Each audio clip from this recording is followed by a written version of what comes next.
Hola, mi nombre es Guillermo Murray Tortarolo. Soy investigador en el Instituto de Investigaciones en Ecosistemas y Sustentabilidad de la UNAM en el Campus Morelia, donde me dedico a un tema que se llama investigación interdisciplinaria en cambio climático. Esto surge de una pregunta que a muchos de nosotros nos hemos hecho en años recientes y es ¿cómo es que vemos las variables climáticas de nuestro mundo? ¿De dónde salen estos informes de que la temperatura está aumentando o que hay una mayor recurrencia de sequías y de eventos extremos?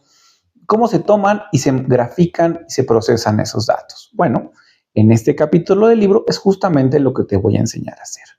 Lo que hacemos es agarrar grandes bases de datos de temperatura o precipitación o radiación o cualquier otra variable que te interesa, que te pueda interesar y las ponemos sobre un mapa.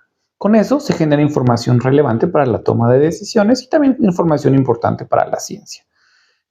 Por ejemplo, con estos datos podemos ver el comportamiento del clima, podemos ver patrones anuales, como este incremento en la temperatura del último siglo debido a las actividades humanas, o a lo mejor nos interesa ver cambios estacionales, por ejemplo, el debilitamiento del inicio de la época de lluvias en México, o a lo mejor nos interesa saber si se están terminando las heladas de invierno de nuestro país, que es una de las cosas que estamos viendo. Y con esto podemos analizar muchas escalas espaciales. Podemos hacer análisis municipales, regionales, nacionales o globales. Por ejemplo, podemos tratar de entender cómo está cambiando la lluvia de todo el Pacífico mexicano, donde sabemos que se está retrasando la época de lluvias, el inicio de la época de lluvias. O tal vez nos interesa estudiar cómo está cambiando la temperatura del hemisferio norte de nuestro planeta, donde los inviernos son cada vez más calientes y eso está teniendo serias implicaciones para los árboles, particularmente para los brotes de la vegetación. Bueno, ¿y cómo hacemos todo esto? ¿Cómo podemos ver todas estas cosas? Es justamente la idea de este capítulo. Para poder hacer esto, necesitamos poder aprender a manejar un tipo de datos que se llama NetCDF, por sus siglas en inglés. Su traducción al español es algo como formularios de datos comunes en red, que es básicamente una forma de almacenar datos científicos, normalmente geográficos, que están en una rejilla regular de forma muy comprimida.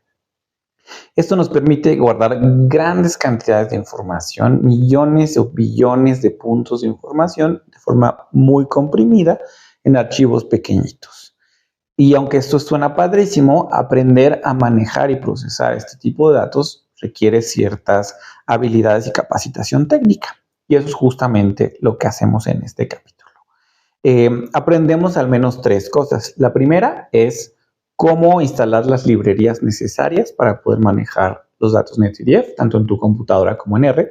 La segunda es cómo abrirlos y extraer las variables que tienen. Y la tercera es cómo procesarlos y crear mapas o series de tiempo o alguna otra forma que te interese para crear esta información. Es toda una odisea de análisis. Adicionalmente, en el capítulo te muestro cómo y dónde puedes descargar estos datos para después analizarlos para el propósito que te interese. Y te enseño tres herramientas de análisis. La primera es cómo hacer promedios espaciales.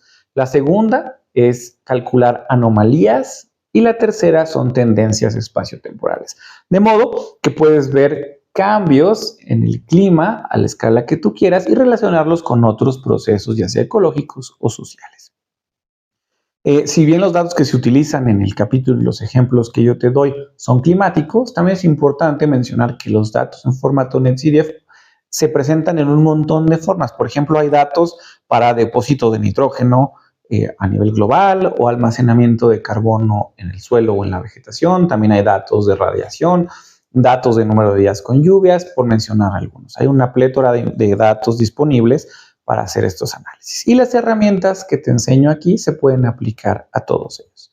Así que si te interesa aprender a manejar, mapear y extraer información climática a diferentes escalas, te invito a que consultes el capítulo. Gracias.